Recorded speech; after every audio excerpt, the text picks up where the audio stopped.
Olá pessoal, vou começar aqui então minha apresentação referente ao resumo do capítulo 7 do Juran's Handbook, tá? Do Manual da Qualidade do Juran. O título do capítulo é Planejamento Estratégico e Implantação. Nesse capítulo ele descreve um processo de criação de uma visão e um plano estratégico para se posicionar com qualidade. O planejamento estratégico é um processo de implantação e orienta uma organização a atingir a excelência de desempenho. O autor dividiu, estruturou o capítulo em 5 partes, 5 sessões, como vocês podem ver. Planejamento estratégico e qualidade, falou sobre os benefícios. Lançamento do planejamento estratégico e a implantação.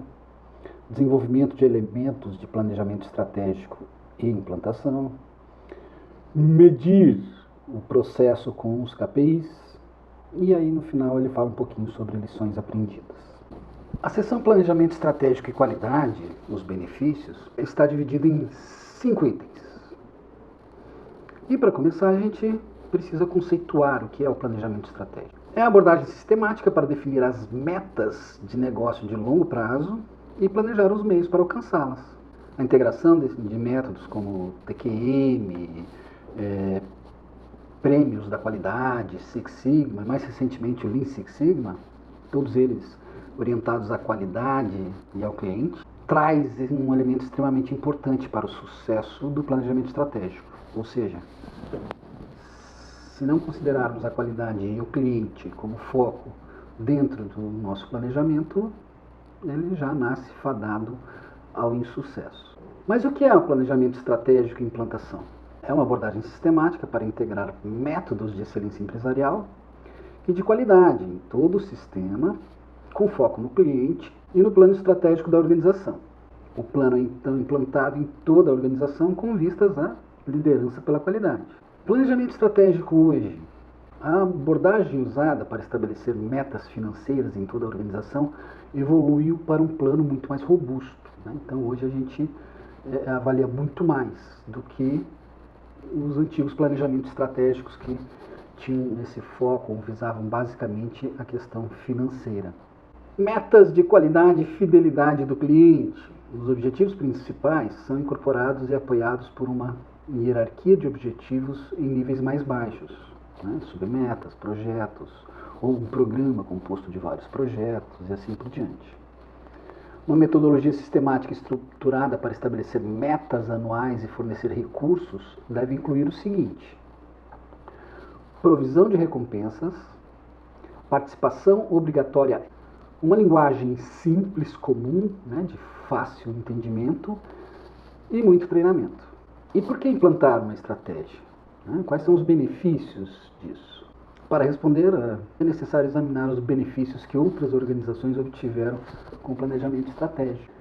Concentra os recursos da organização nas atividades que são essenciais, não perde tempo, não perde foco. Cria um sistema responsivo, flexível e disciplinado.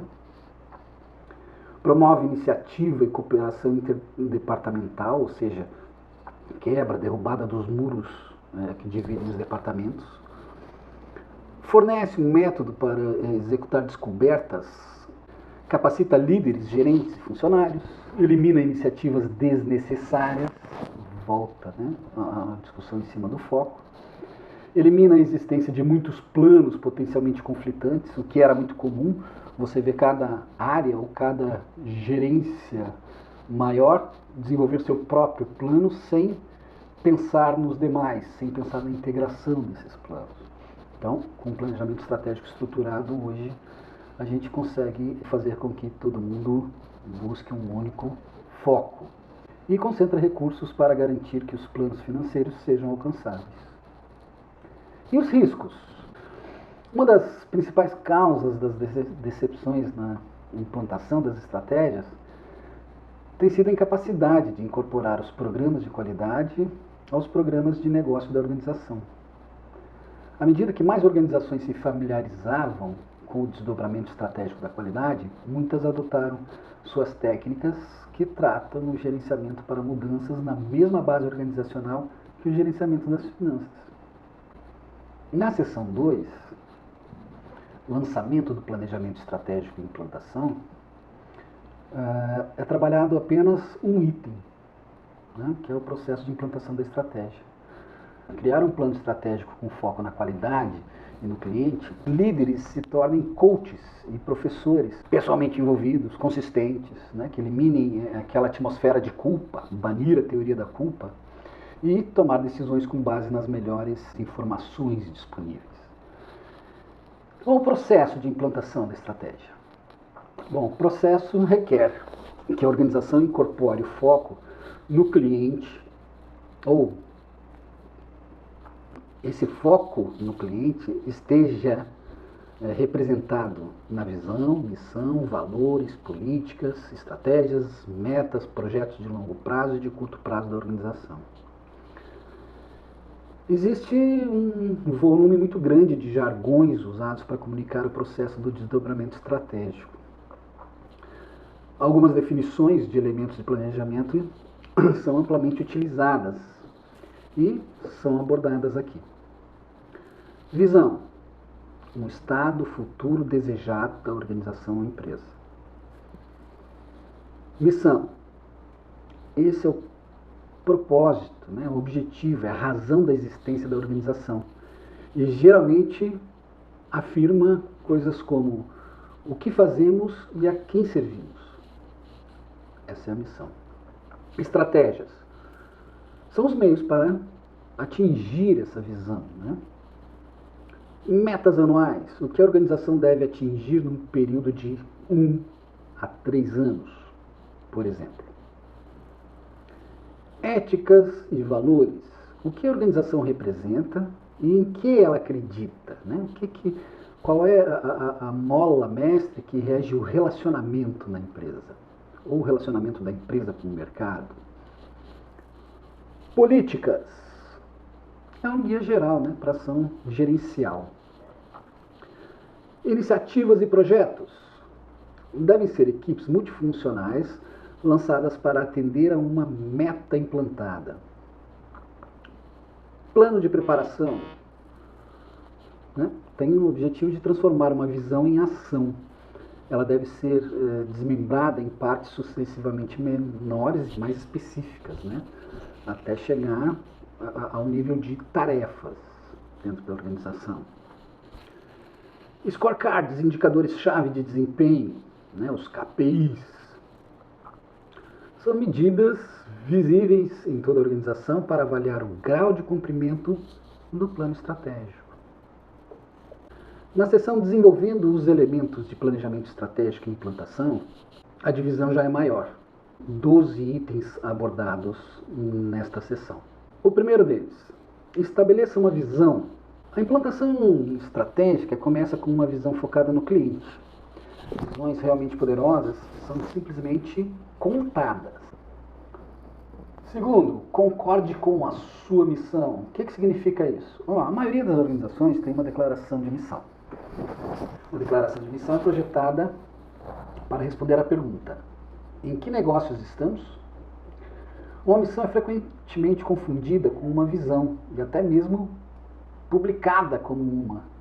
Uma declaração de missão deve esclarecer o propósito da organização ou a razão de sua existência, ou ambos. Isso ajuda a esclarecer quem é a sua organização. 3. Desenvolva estratégias ou metas de longo prazo.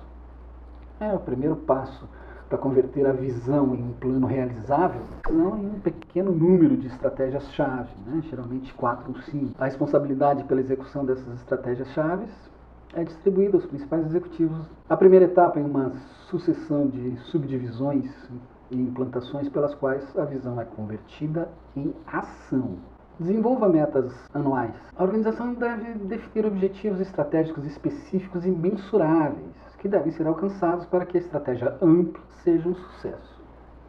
Essas metas quantitativas guiarão os esforços da organização para alcançar cada uma das estratégias. Articular ética e valores. Os valores corporativos refletem a cultura de uma organização, ou seja, cultura é um conjunto de hábitos e crenças que um grupo de pessoas tem em comum.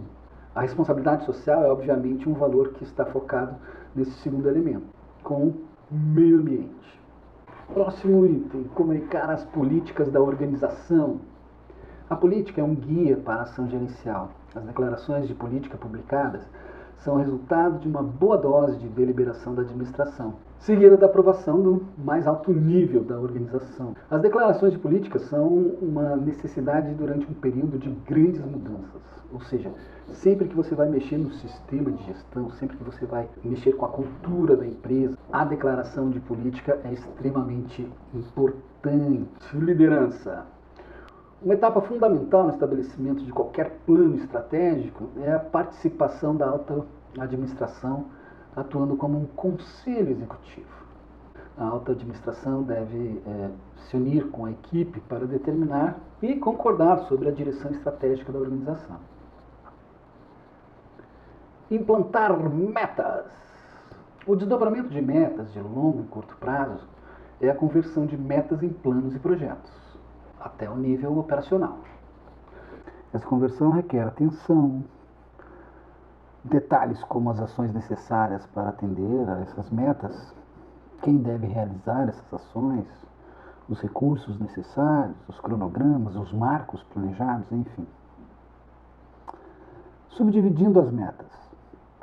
Uma vez que os objetivos estratégicos tenham sido acordados, eles devem ser subdivididos e comunicados aos níveis inferiores.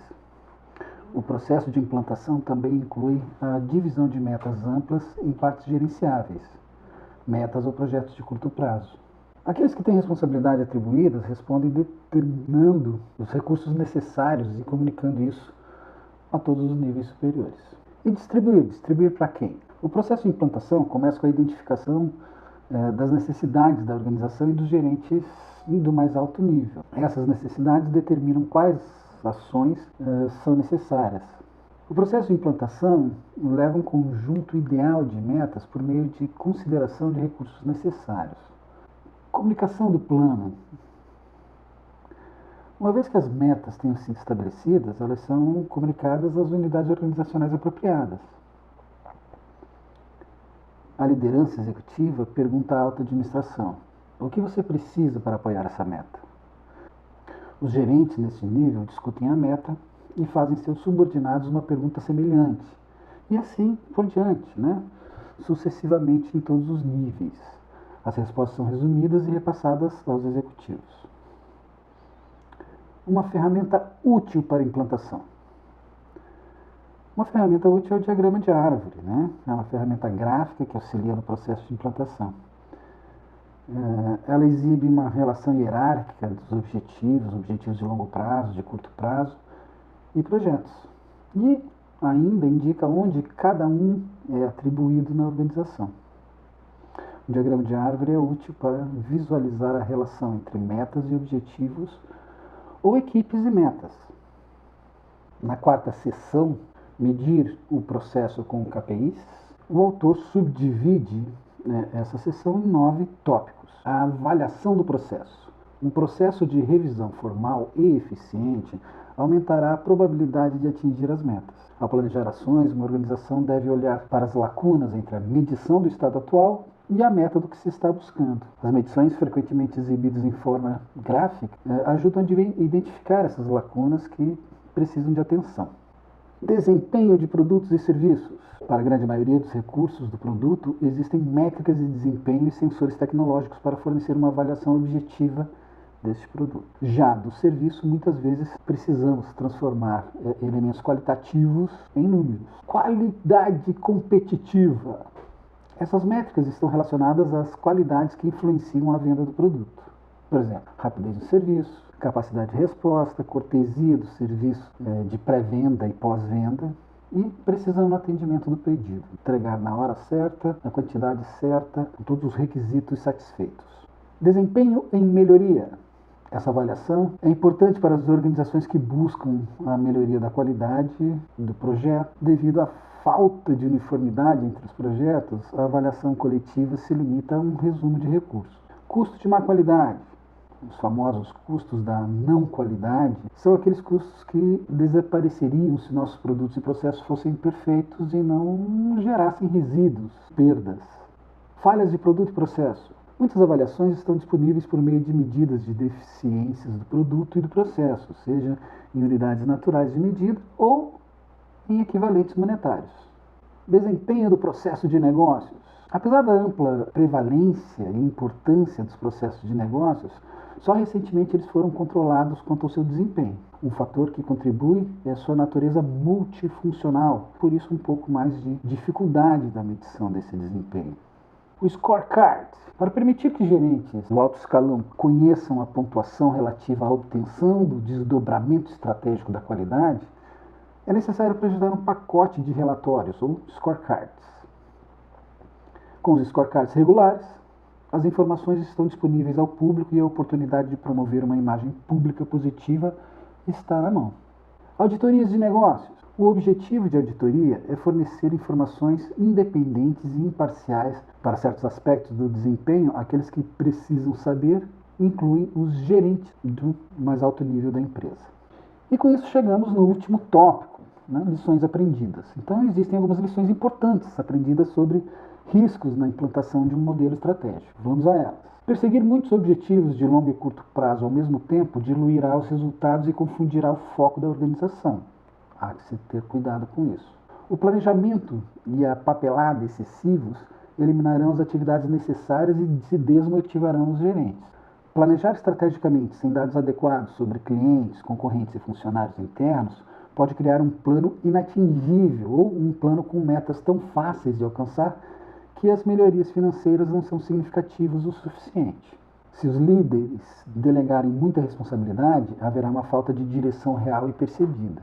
E por fim, o fato de uma organização elevar a qualidade e o foco no cliente à prioridade máxima pode criar a impressão de que está reduzindo a importância nas finanças, o que não é realidade. O resultado nas finanças tende a ser extremamente positivo quando consegue atingir essa questão de foco no cliente ao atendimento às suas expectativas, ou seja, com atendimento à qualidade necessária.